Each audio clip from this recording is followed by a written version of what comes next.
Time in report.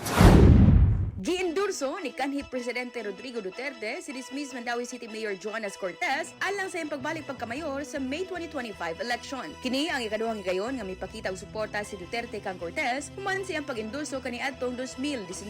Si Cortes nga mi-resign sa Partido Demokratiko Pilipino kon PDP napu kabuhan ang milabay karon miyembro na sa One Cebu. Gipasiugdan niya nga ang tinuod nga panaghiusa mas kusgan pa kaysa sa politika. Matud pa ni Cortes dili ang partido o kolor mao ay mudiktar sa ilang tumong kundi ang matinud-anong pag-alagad sa katawhan. Samtang sa Lapu-Lapu City, Gi-Endorso usab ni Duterte si kanhi Mayor Radaza ug ang iyang team diretso. Sa usa ka mensahe gibutyag ni Radaza ang pagsalig nga magpabiling sinsero, tinud-anay ug way kaltas ang iyang pagserbisyo sa mga upunganon. Ang pagpakita sa suporta ni Duterte kang Cortes ug Radaza nagpakita sa iyang impluwensya sa lokal nga politika sa Cebu. Ang duha nagpamatuod nga ang ilang una nga panerbisyo nga way gipili nga partido.